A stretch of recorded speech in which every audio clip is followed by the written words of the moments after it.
Coming to you live from our studios here at Adesawe Kanda, Accra. Coming up tonight, police intensify investigations to identify accomplices in Mamprobi Polyclinic baby theft after the arrest of the principal suspect.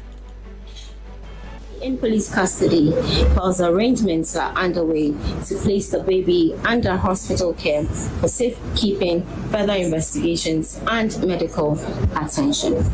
We'll hear from the police and family of the baby who are now asking for a DNA test. Also coming up, Masters finds no prima facie case in petition seeking the removal of EC chair and special prosecutor.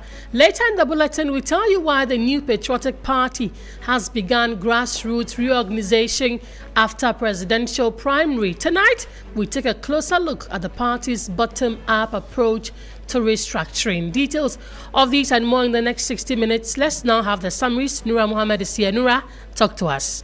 Good evening. You're welcome to the news summaries on 3FM's Hot Edition. First in the summaries, the Ministry of Communication, Digital Technology and Innovations, together with the Ministry for Gender, Children and Social Protection, has held a joint ministerial meeting with the Russian ambassador to Ghana over ongoing investigations into an alleged criminal offense involving a Russian national. In a press release issued on February 18, the Communication Ministry disclosed that the Minister for Communication, Digital Technology and Innovations, Samuel Nati George, together with the Minister for Gender, Children and Social Protection, Dr. Agnes Namumulate, held a high-level engagement with Russia's ambassador to Ghana, Sergei Bednikov. Meanwhile, the Accra Regional Police Command has provided an update on the stealing of a 4-day-old baby boy at the Mamprobi Polyclinic in Ablekuma South constituency. Dansoman Divisional Commander Superintendent Juliana Obing, who addressed the media on Wednesday, February 18, 2026, said on February 17, 2026, at about 10 a.m., one Abigail Jukunu, accompanied by Henrietta Abe Blessed, reported that an unidentified woman disguised as a nurse has stolen a newborn baby from the Mamprobi Hospital's postnatal ward. Also, President John Dramani Mahama on Wednesday, February 18, 2026, visited two Ghanaians who survived the recent terrorist attack in Burkina Faso, who are currently receiving treatment at the 37 military hospital in Accra. Also, the new Patriotic Party has announced that its national executive elections will take place from September 18 to September 20, 2026 as part of a comprehensive roadmap for the party's internal electoral calendar. And finally, unsold bags of cocoa beans are stacked almost to the ceiling in Sekou Dagnogo's warehouse in Ivory Coast's western Deku town, where his cooperative is struggling to sell to exporters following a fall in global cocoa prices. That'll be all for the summaries. Over to you, Grace. Thank you, Nura. My colleague Nura Mohammed with the news summaries now. Let's get into the detail of the bulletin, beginning with that baby theft story. And police have launched investigations to identify possible accomplices in the Mamprobi Polyclinic baby theft case following the arrest of the main suspect. The 4-day-old baby went missing shortly after delivery, prompting an immediate response after hospital authorities and the child's family filed a report with the police. A coordinated search operation was subsequently launched, leading to the safe recovery of the infant. Security operatives this morning arrested 33-year-old Latifa Salifu, who is suspected to have stolen the baby. Police say investigations are ongoing to determine whether she acted alone or had assistance. The Accra Regional Police Public Relations Officer Superintendent Juliana Obing addressed a news conference. The Dansoman Divisional Police Command of the Ghana Police Service has arrested suspect Latifa Salifu in connection with the stealing of a 4-day-old baby boy from the postnatal ward of Mamprobi Hospital here in Accra. The arrest follows swift police investigations and public operation after the incident was reported on Tuesday, the 17th of February 2026. On the 17th of February 2026, 2026 at about 10 a.m., one Abigail Jukini, accompanied by Henrietta Abe Blessed, reported to the police that an unidentified woman disguised as a nurse and had stolen a newborn baby from the hospital's postnatal ward.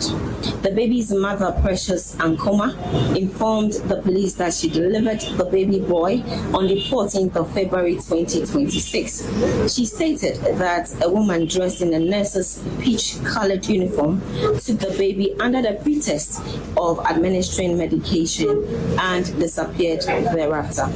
Police immediately visited the facility, obtained statements, and immediately launched a manhunt for the suspect.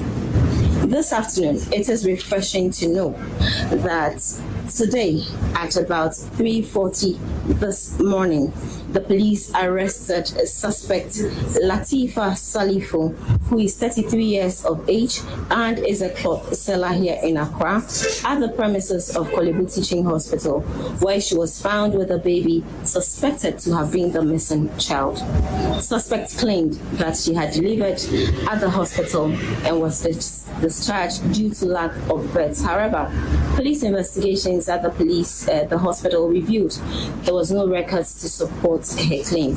The suspect is currently in police custody whilst arrangements are underway to place the baby under hospital care for safekeeping, further investigations, and medical attention. The police are also advising health facilities to strengthen security protocols to prevent similar incidents. At this moment, the police would want to remind the public, particularly health facilities and families, to remain vigilant and observe the following measures.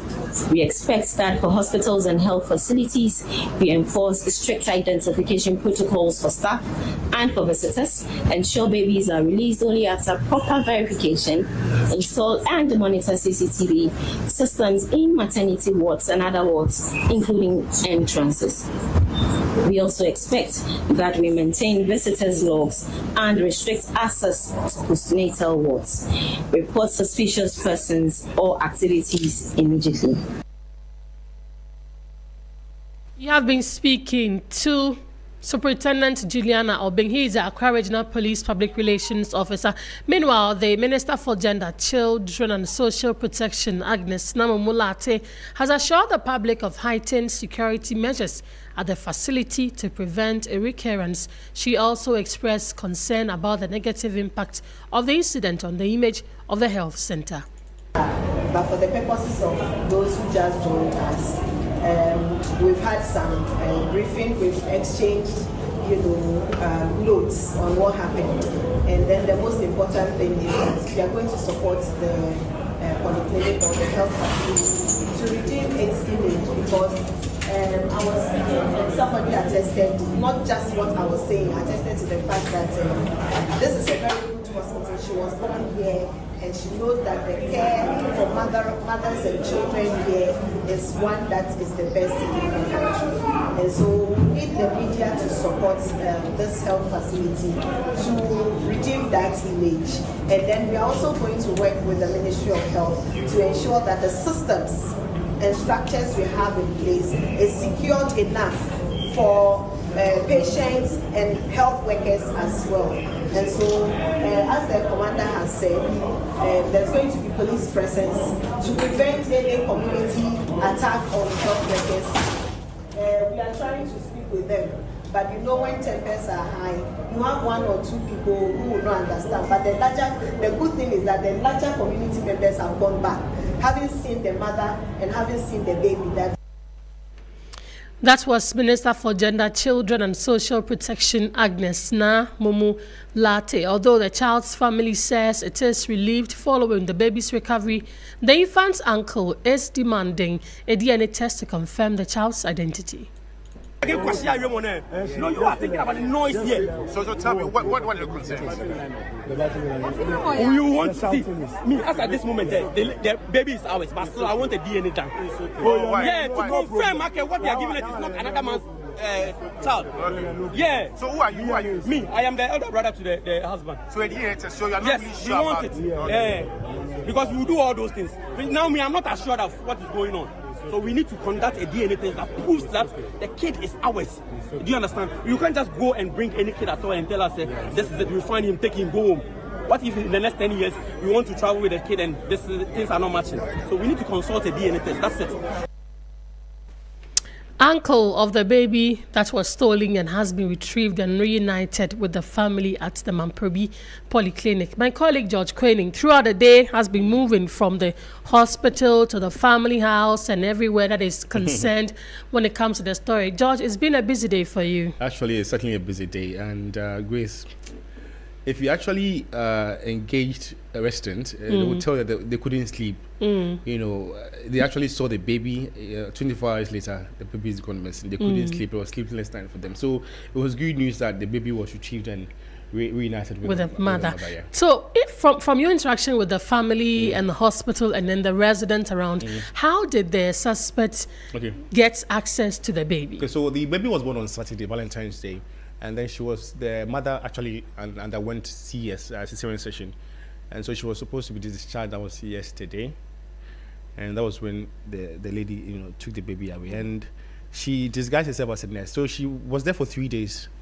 So the mother was there for 3 days. The suspect. The suspect was there for 3 days. So she has to actually make sure the other nurses get acquainted with her before maybe she undertook whatever her intentions were. So for the 3 days that she was there, she was acting as what? As a nurse.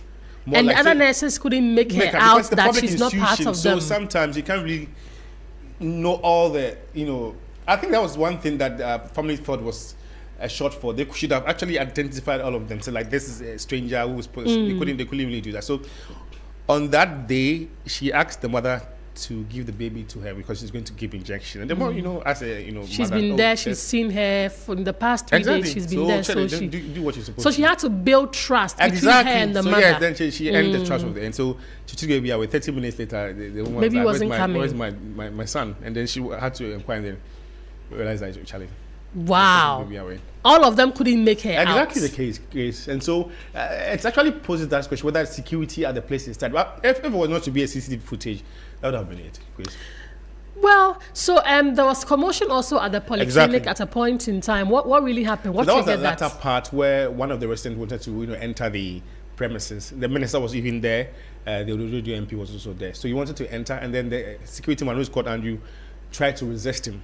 But he had a bottle of water in his hand, and he tried to hit the security man. He wanted to strike the officer first. And he actually did it. Oh. So one of the police officers saw it, and then he reacted, and then he slapped. Okay, slapped. And he also slapped the officer. And he slapped the officer. So there was that altercation, and then there was this master. The friends had to give support to him. So it was a altercation. Yeah. Which was not a pleasant sight, honestly. Yeah. And then the uncle of the kid, he says they want a DNA test. You spoke to him. So the uncle is the elder brother of the man. The father. Yeah.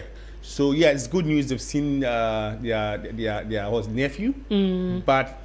So it's a baby boy. It's a baby boy. Baby boy, okay. And so it's good they've seen it. But what is really concerned is the fact that after 24 hours, you don't know really what took place behind the scenes. You can't just bring anybody and say, in the next years, if they want to travel, that's what he said. He said, if they want to travel and then, things are not really corresponding, it will be a biggie. So let's get it sorted now, once and for all. So people have actually lauded, if you go on social media, most of the comments are in support of the man. Let's do this and get this done once and for all. Because you don't know what really transpired behind the scenes, whether the suspect actually changed, because there should be some interest in that child for you to go that far to take the baby away.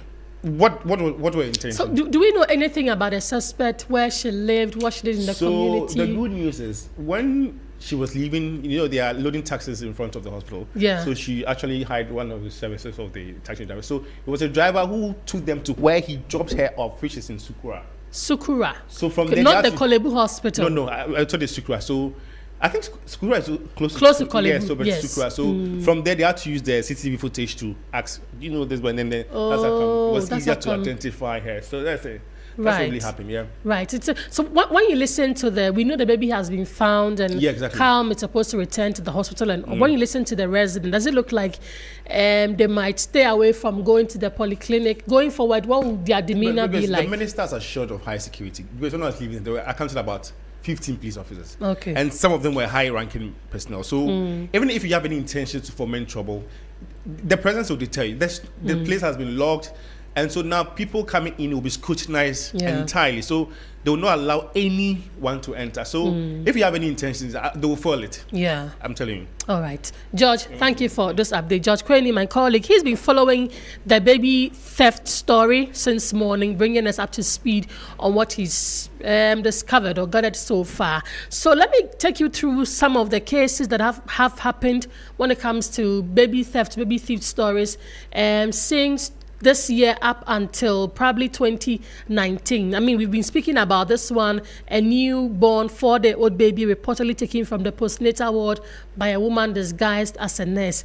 In December 2025, just last year, one also happened at Tamale, One Heart Hospital, Lamashegu, Northern Region. A newborn baby was also reported missing from a hospital labor ward after a woman identifying herself as a nurse. The same modus operandi took the baby. Police arrested 3 hospital staff to assist investigations. In November 2025, that is November 8 specifically, at the Agogo Presbyterian Hospital in the Ashanti region, a 1-week-old baby was allegedly stolen from the hospital when a stranger offered to help the mother but then left with a child. In July 2024, July 20, Kaswa, Ewutu Senya East Municipality in the Central Region, 3 women were arrested after allegedly planning to take a baby from its mother using deception. Over several weeks, police detained the suspect. In June 15 to 16, 2023, Ayenswano district in the Eastern Region, a 6-day-old baby was also allegedly taken when the mother briefly left home. Several suspects returned and the baby later and were taken to police. On June 10, 2019, Kumasi South Hospital, the Ashanti region again, a baby was taken from a mother after delivery. Years later, the child was found alive and suspects involving 2 women were jailed. So fortunately for this lady, she has found the child 24 hours after news of the incident broke, and that is commendable for the police as well as all the stakeholders that joined in finding the baby. And these cases underscore ongoing concerns about hospital security, especially in maternity and postnatal wards. We are working the phone to bring in the Health Facilities Regulatory Agency, HIFRA. HIFRA is a statutory body established under the Health Institutions and Facilities Act 2011, Act 829. Their mandate is to regulate, inspect, license, and monitor all health facilities to ensure they meet the required standards of quality, safety, and professional care of delivery. Let's speak to Christabel Nuhoho. He is Public Relations Officer. In health facilities. So it is one of the things that we have on our review.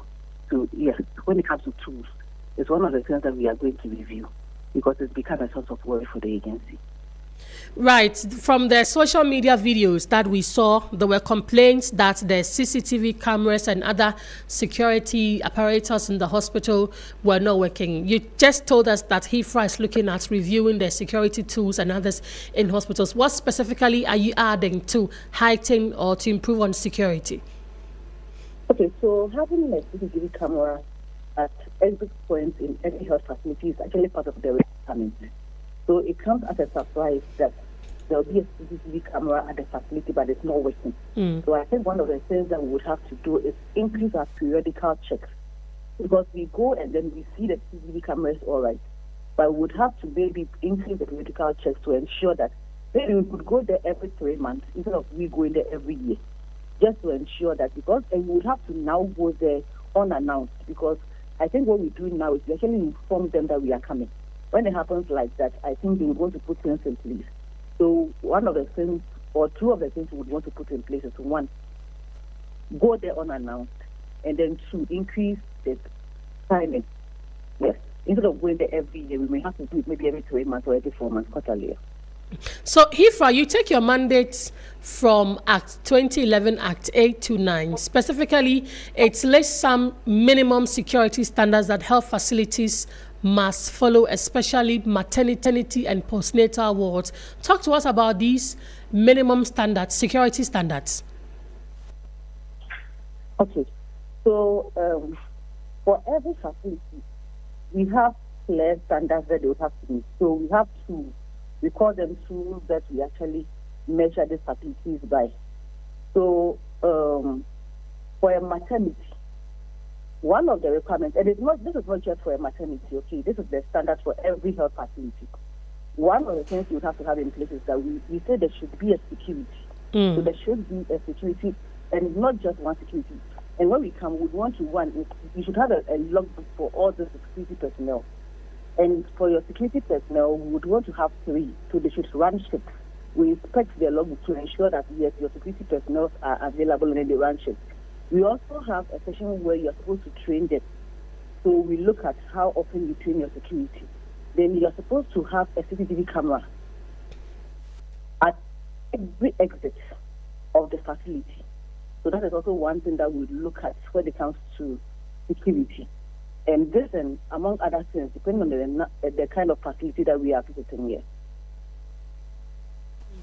How often, let me just bring this first. In light of the repeated baby theft cases across hospitals, is HIFRA reviewing or tightening its inspection and licensing requirements regarding security protocols? Maybe in answering this, also talk to us about the licensing status of the hospital and how you are tightening or reviewing these inspections. Okay. So with respect to, I mentioned earlier that this is not new. So at the beginning of the year, we actually had it. We are actually reviewing our tools, as in the tools that we use in measuring the facilities. We are reviewing all the tools for every facility.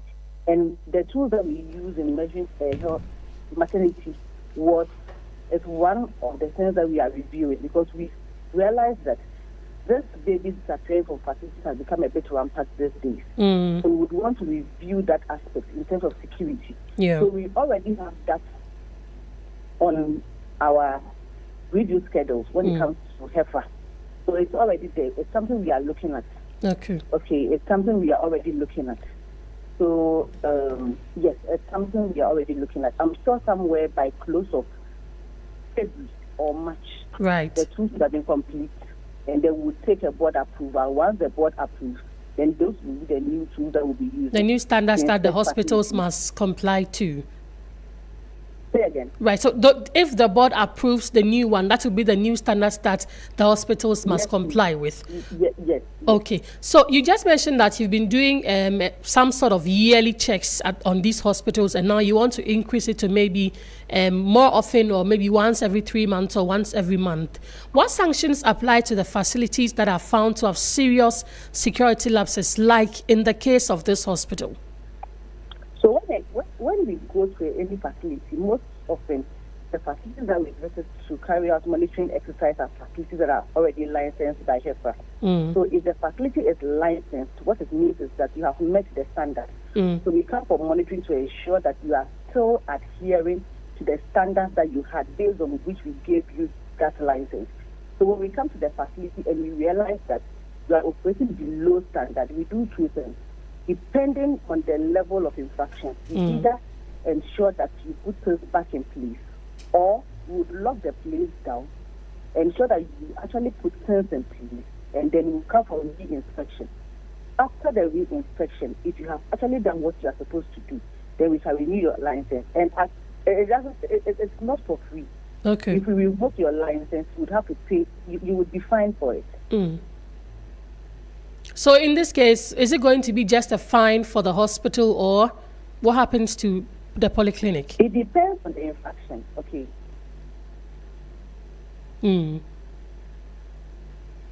All right. Madam, thank you for talking to us. We have been speaking to Christabel Nuhoho. He is Public Relations Officer, Health Facilities Regulatory Agency, HIFRA, and she says that they are intensifying or increasing their visits to these hospitals to ensure that they comply with the standards and other regulations that health facilities must stick with in order to be able to function well. This is Hot Edition on 3FM 92.7. You're still listening to us. We are bringing you updates on that baby theft story and how the police have launched investigations to identify possible accomplices in the Mamprobi Polyclinic baby theft case following the arrest of the main suspect. The 4-day-old baby went missing shortly after delivery, prompting an immediate response after hospital authorities and the child's family filed a report with the police. A coordinated search operation was subsequently launched, leading to the safe recovery of the infant. Since the story broke, there's been a lot of talk about security breaches and security protocols in these health facilities, especially when it comes to maternity and postnatal wards. Let's bring in Richard Kumado. He's a fraud and security consultant. Mr. Kumado, from a security perspective, what immediate measures should hospitals implement to prevent incidents like the Mamprobi Polyclinic baby theft case? Last year, between March and May, we did a hospital security survey in Greater Accra and 3 other regions in Ghana. I must say that almost all the hospitals in Greater Accra need a security improvement or security infrastructure at their hospital. The security desks in most of the hospitals in Greater Accra is not encouraging. It's either they are weak or they are non-functional. Particularly issues of baby teeth and some other people having access to sensitive areas of the hospital, they will need to do what is right and what is appropriate in terms of security infrastructure and putting in the right investment in making sure that they achieve security compliance in the health sector. And Mr. Kumado, how do, from your perspective as an expert, I mean, we know that these baby thief cabal or group use a lot of social engineering. They build trust and then later prey on the trust that they've built with you. How do these perpetrators typically gain access to newborns in health facilities, and what vulnerabilities do hospitals need to address most urgently? Number one, data, hospital data. Most of the hospital administrators do not have vigilance schemes, and they do not have monitoring systems to know who is on duty, who is not on duty, what is wrong at whatever department, at whatever time. They don't know it at all. It takes a long time for some of those reports to get to their desks. It's either they are doing more than one job and they are running between one hospital to the other, and the people they are assigned in those core responsibilities are also a bit more busy or negligible or negligence in the job they have assigned to do. In that regard, anybody at all can walk in and steal anybody's baby and get away. If you go to the private hospitals, which are all parts of the hospital that need security improvement, whether the private hospitals or the government hospitals, you will see how largely it is for people to walk in, whether they are visitors or they accompany sick people to some of these hospitals, how they can walk in and get into some areas where they are not supposed to. I am aware that when you give birth and you have some challenges, the places where they keep newborn babies and their mothers is a little bit isolated from the usual world. Who goes there? Who doesn't go there? Become a major security issue that hospital administrators and supervisors on duty in particular will have to keep an eye. They don't do it. And it makes life easier for anybody to walk in and out without they even taking notice. And beyond internal hospital security, how do we bring in law enforcement and regulatory bodies to play and protect maternity and postnatal wards from such criminal activity? Even if you look at some of the places who cite our hospitals, it's problematic. If you look at how the hospitals are managed, it's problematic. Should law enforcement get involved, it has to be from the Minister of Health and the Health Directorate or Health Services in this country. Some of their facilities have problems in terms of sites where they are sited and the infrastructure itself is problem. If you go to REACH, you will see recently REACH was in the news. There's a whole lot of problems. When you go to some of our hospitals, they are not different from markets. Like what goes on in the normal Malacca market. We need to watch it because this is health we are talking about, and it creates a lot of problems when we get it wrong. So, yes, law enforcement can only come in because they are not health professionals. They will come in to provide security cover when they are asked to and when support is needed. But then it has to come from the Ministry of Health and the health services of this country.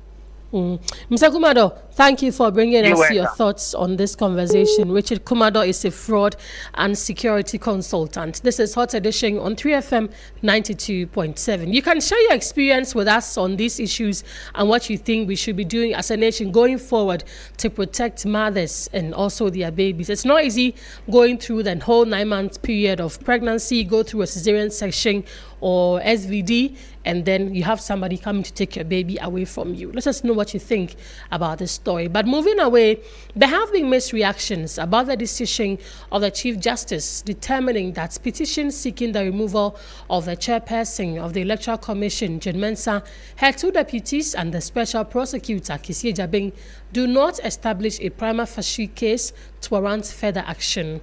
President Mahama received 7 petitions from individuals and groups targeting Electoral Commission Chairperson Jane Mensah and her deputies, Dr. Bosman Erikasari, Deputy Chairperson in charge of Corporate Services, and Samuel Tete, Deputy Chair in charge of Operations. 3 separate petitions seeking the removal of Special Prosecutor Kisi Ejabeng were also received by the President. President Mahama referred the 10 petitions to the Chief Justice on November 2025 for a preliminary determination on whether they disclosed a prima facie case for further proceedings. Speaking to 3FM legal practitioner Christian Malm, Hesse says the decision by the CJ is a major boost to the practice of rule of law in the country. So basically, when we say prima facie, in simple terms, and by decided authorities, it means that on the glance of the face, and the Latin is a Latin word, on the glance of the face of a petition or application or the process before a quasi-judicial body or a judicial body, that particular process should speak for itself so that it will not require fervent interrogation to try and know what that seeks to exact. Basically what I'm saying is that on the face of it, gleaning or glancing through it, whoever is the officer doing that particular work should be able to establish and say that, oh, this application or this petition, this is what it seeks to say. It has grounded itself for the third removal. If on the face of it, it cannot be said, it cannot be concluded, there cannot be a culpable conclusion to say that indeed what the petition is seeking to convey is established on the face of it, then we say that it has missed that particular legal threshold. Right. And by that, the prima facie has not been established.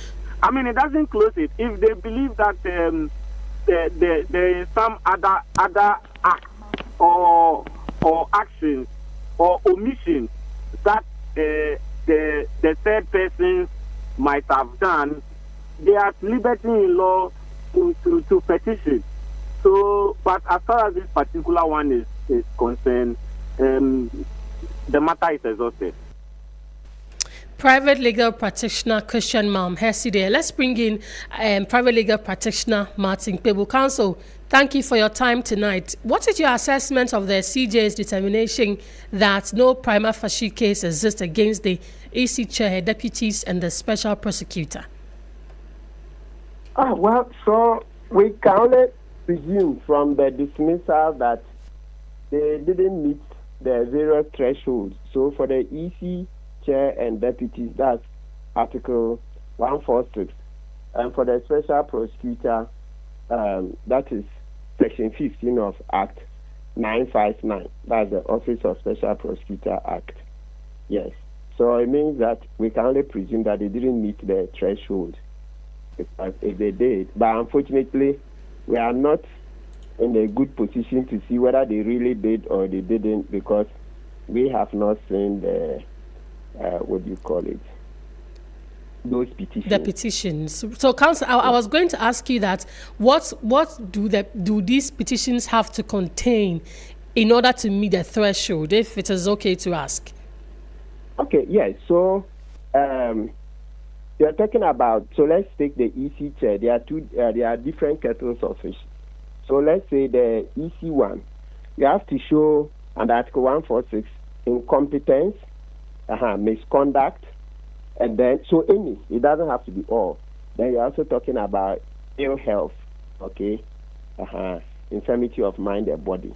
So if you say incompetence, then you have to show exactly what the incompetence is.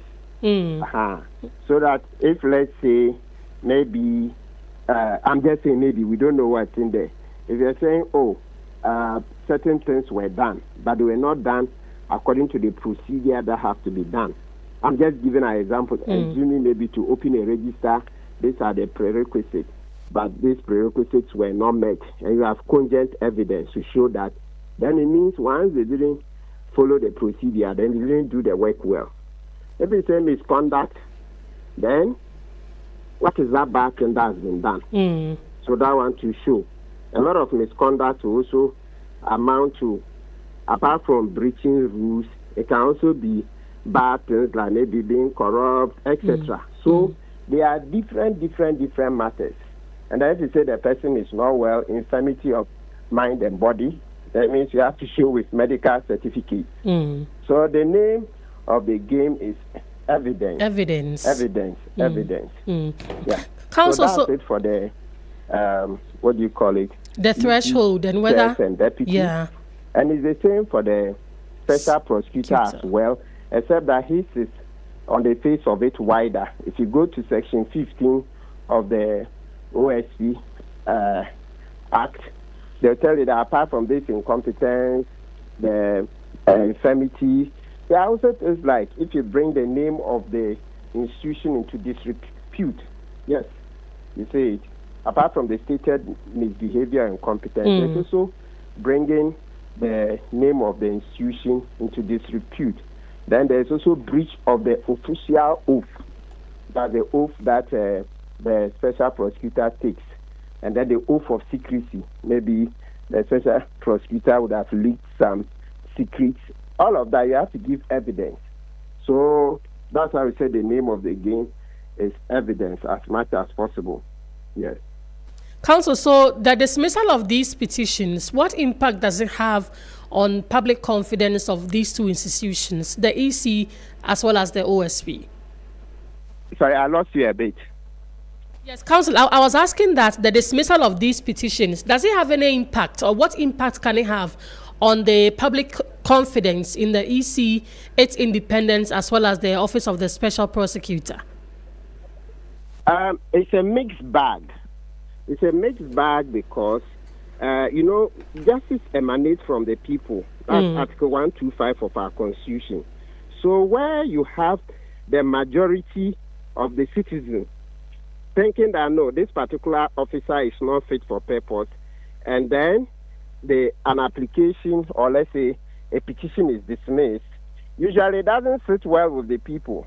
So it leads to a situation where we've been saying that then after a petition is dismissed, etc., perhaps the content should be published so that the citizens will see, then they can assess. You see, like, remember the Tokonu one, you see that there was a leakage. We saw what was in it. It was better for our democracy. You see it. So generally, you cannot say that dismissal is totally good, showing that there will be greater confidence. Neither can you say it shows lack of confidence. It's a mixed bag because the aggrieved persons would never accept. Assuming, for example, my petition, which is still pending, it is not part of these three. If my petition were dismissed, I'll be happy. No, I'll begin to think, ill motives. You see, so for people who are petitioned, so for everything like this, there are winners and losers. Those who support the petition, when it is dismissed, they will be aggrieved that they've not had justice. And then those who are against the petition will be celebrating that this is justice. So, well, that's society. But one thing I can say for sure is that when generally the citizens are aggrieved and then they don't get the justice, it doesn't go away. It simmers in people's minds. It will come back to haunt us. So this is not over. When you say petitions have been dismissed, don't think it's over. It stays in people's minds, in the backgrounds and in the private of our homes and offices, etc. You receive grumblings, and then other things will come and mix up. Then it becomes a very toxic cocktail. So one day something happens, and then boom, you see the anger would come up, and then what do you call it? Would affect everything that we're doing. Yeah. So these things don't go away. No. Look, let's take them. Let's be very specific. You think the Mensa debates, no, she's not qualified. It ain't by saying that the petitions are dismissed, then suddenly we will accept that the Mensa is qualified. Or the same way, look at the special prosecutor's case. All the arguments we made, as I said, my petition is not part. When we get to that bridge, we'll cross it. Cross it. For those who did this, they think they would accept. No, they won't. So right. They'll be entrenched positions. So the next time something happens, then that transferred aggression will be used to kick the people, the duty bearers. So these things don't go away. Okay, no, they don't. Okay. Counsel, thank you so much for talking to us. Private legal practitioner Martin Asiedu telling us his views and how these issues of petitions and dismissals work. This is Hot Edition on 3FM 92.7. Let's go to the quarters of the NPP because a new patriotic party is setting the stage for a full-scale grassroots reorganization after its presidential primary. The party's National Executive Committee, NEC, the party's third highest decision-making body, adopted key recommendations from the steering committee and referred them to the National Council for final approval. Nobel Kosbianan reports that the move clears the path for internal elections to begin from the polling station level upward. The new patriotic party has signaled a return to its traditional internal electoral architecture, announcing that following the presidential primaries, the party will proceed with grassroots elections beginning at the polling station level and moving upward through constituency and regional contests to the national executive level. Well, this effectively is blending two strategies, an early flag-bearer first approach followed by a restoration of the bottom-up reorganization model.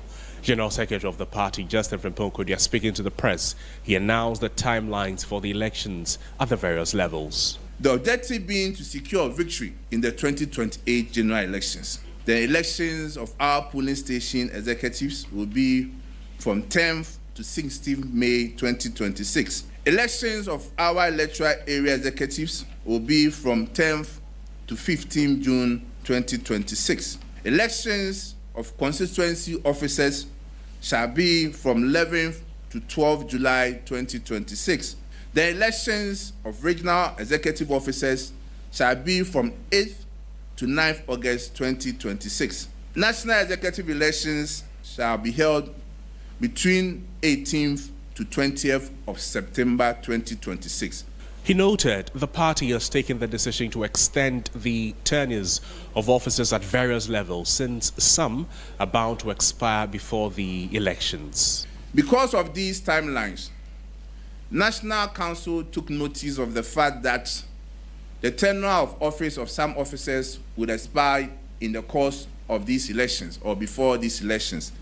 And therefore, by the power vested in National Council, it is established as follows. The polling station executive tenure has been extended. Electoral area coordinators has been extended from 20th March to 15th June 2026. Constituency executives tenure has also been extended. Regional executives from 22nd May to 9th August 2026. The national executives from 16th July to 20th September. Well, Justin Frimpong-Kodia added the elections will rely heavily on the party's constitution while being guided by the Professor Michael Quay Committee report. These rules and regulations governing the conduct of the party's internal elections are made pursuant to Article 18 and other relevant provisions of the Constitution of the New Patriotic Party, guided by the findings and recommendations of Okwe Elections Review Committee on the party's 2024 electoral performance, the party recognizes the necessity to rebuild. All aspirants shall campaign on issues and refrain from leveling unsubstantiated allegations, personal attacks, and vilifications against their opponents. No aspirants shall undertake any activity that will polarize the party along tribal, religious, and other factional lines. Aspirants shall also require their supporters not to engage in any of the activities stated above. General Secretary of the NPP, Justin Frimpong Kodia, ending Noble Crosby Annan's report. This is the hot edition on 3FM 92.7. Let's move on and do some other stories now. And the High Court has adjourned proceedings in the criminal case involving NPP Ashanti Regional Chairman Bernard Enchibuesiakun, also known as Chairman Wuntumi Akonta Mining, and another accused person after the defense filed a submission of no case. Lawyer for the accused, Andy Apiekubi, told the court that following the close of the prosecution's case, the defense has filed written argument asking the court to dismiss the charges for lack of evidence. The prosecution, however, said the document was served only moments before proceedings and requested time to study it and respond. Justice Audrey Kosivite noted that the court is yet to receive the official filing and adjourn the matter to March 10, 2026 for hearing on whether the accused persons have a case to answer. Lawyer for the accused, Andy Apiekubi, spoke to the media after the hearing.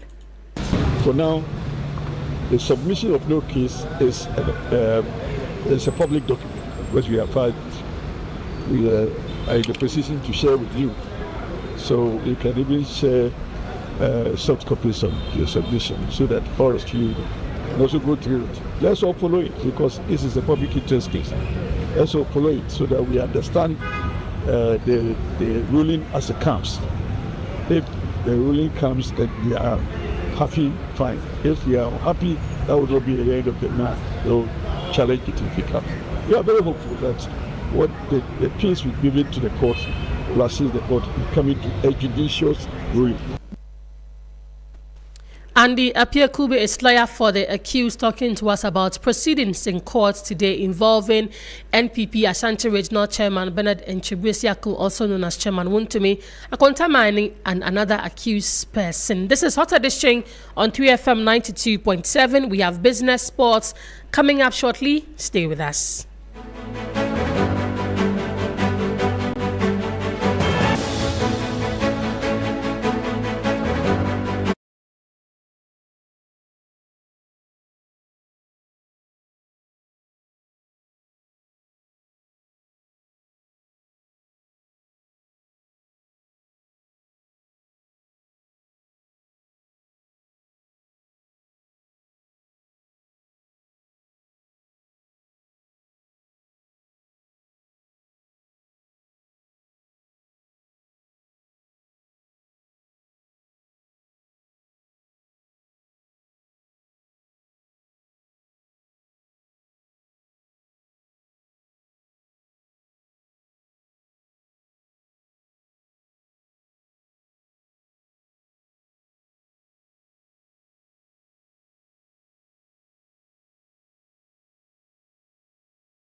So listening to Hot Edition on 3FM 92.7. Let's still stay on that NPP tangent, and the New Patriotic Party is setting the stage for a full-scale grassroots reorganization after 8 presidential primary. The party's NEC, the party's third highest decision-making body, adopted key recommendations from the steering committee and referred them to the National Council for final approval. Let's quickly go on the phone now and talk to Haruna Mohammed. He is Deputy General Secretary of the NPP. Mr. Haruna, thank you for your time.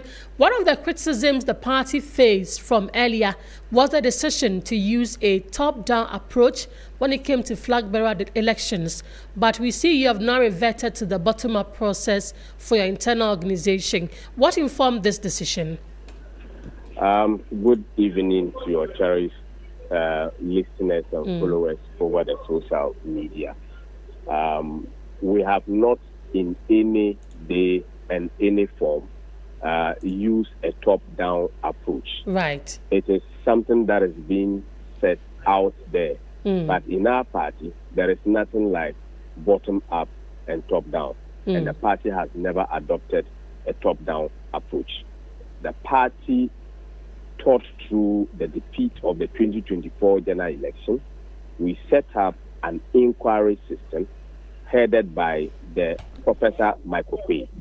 The report of that particular committee asked that a certain actions be taken and that a recommendation was made for us to elect a flag bearer early. And the constitution of our party gave the National Council the opportunity indicating the time of election, which is when you are in opposition. So we had the time to, per the constitution, to organize our presidential primaries at any point in time, even a day after the 2024 general elections. We could have, because if you are in opposition, there is a timeline. Right. So we only complied with the provisions of the party's constitution on indication and recommendation that we are starting with presidential, which is a stand-alone election from the party structure elections. Yeah. Can you walk us through the key steps and timelines for the national executive elections and why these dates were chosen, if there are any special reasons behind them? For the national executive elections, we have decided, based on the recommendation of Professor Michael Quay's report, that the base of the party is something that we have to work on. And specifically, we need to work on our polling station organization. So we decided that because we had earlier on issued a directive on the 19th of November 2025, indicating to our polling stations to go and organize polling station meetings, we have, as a national council, decided that the polling stations meetings be further extended to start from the 1st to the 31st of March, where the polling stations will meet and then they will record their names in the register. Per the constitution of our party, membership of every party member emanates from the polling station. So you need to identify yourself at the polling station. Then these lists will be populated into an updated register for the polling station. Then we open nominations for the polling stations where we would be conducting elections. And nomination for the polling station is slated for the term to the 16th of May. And by extension, we also ask for the extension of time for these particular polling stations because polling stations people, their time will expire on the 5th of March. So council have given mandate of extension up to the 16th of May. Again, after the polling station elections are done, we will be conducting what we call the electoral area elections. And the electoral area elections will be conducted between 10th to the 15th of June 2026. Then after the electoral area elections, we will be conducting that of the constituency from the 11th to the 12th of July. And that of the region will be from 8th to the 9th of August. And the external branches which constitute the branch and the chapters will have their elections done from the 20th of June to the 19th of July. And national will be done on the 18th to 20th. So meaning that by September 2026, we will be done with our elections, internal elections, per the party structure as indicated in the MPP party's constitution as amended. Right. Mr. Haruna, thank you for making time to talk to us. Haruna Mohammed is Deputy General Secretary of the New Patriotic Party. This is Hot Edition on 3FM 92.7. Let us now bring you the latest in the world of business. And government has paid 10 billion cedis in interest under the domestic debt exchange program, marking a significant step in Ghana's fiscal consolidation efforts and signaling renewed confidence in the country's debt management strategy. The payment, announced in a press statement on February 18 this year, represents the 6th coupon settlement under the DDEP and the second to be made entirely in cash without any payment in kind component. There's more in this 3 Business Desk report. Government's full cash settlement covers all CD-denominated coupon obligations under the Domestic Debt Exchange Program in line with the restructuring memorandum and the broader debt management framework. Government has reaffirmed its commitment to meeting all future obligations under the program, citing the strong financial buffers and improving macroeconomic indicators. Falling inflation, declining interest rate, and a stable CD are among the key factors underpinning that confidence. The full cash payment is being viewed as further evidence of growing fiscal discipline and the effectiveness of Ghana's debt restructuring efforts. Officials believe honoring obligations without alternative arrangement will boost market sentiment, attract new investment, and lay a stronger foundation for sustainable economic growth. Financial analysts say the development also enhances stability across the financial sector, particularly for banks and pension funds with significant exposure to domestic debt instruments. That was a 3-desk report. Meanwhile, financial and tax analyst Nelson Kujo-Kwagbeji is projecting a positive shift in Ghana's international credit standing following government's successful 10 billion cedis interest payment under the DDEP. I think this is a clear demonstration and commitment from the government that future obligations will be met. And once these DDEP coupons have been paid, it will go a long way to reinforce the credit worthiness of government. It will also help enhance Ghana's credit rating outlook. And so we expect the next credit rating by the various rating agencies to be enhanced. It will also bring back some level of confidence and also help deepen the liquidity in the Ghanaian market. I mean, the market is currently illiquid. And so once people are having confidence that their investment to be paid back, we expect a lot more activity within the market. Now, going forward, I think that we should be prudent with our borrowing. We should borrow for projects that can generate positive NPVs. We shouldn't borrow for consumption as we have witnessed in the past. We should also continue with the fiscal discipline and also try as much as possible to raise enough domestic tax revenue to support the annual budget. Nelson Kwagbeji is a financial and tax analyst, and that will be all by way of business, as well as the entire package of Hot Edition, which came to you live from our studios here at Adesawe Kanda, Accra. My name is Grace Hamwa Ajiman. Log on to 3news.com and get some more stories. Good evening and enjoy the rest of our programs.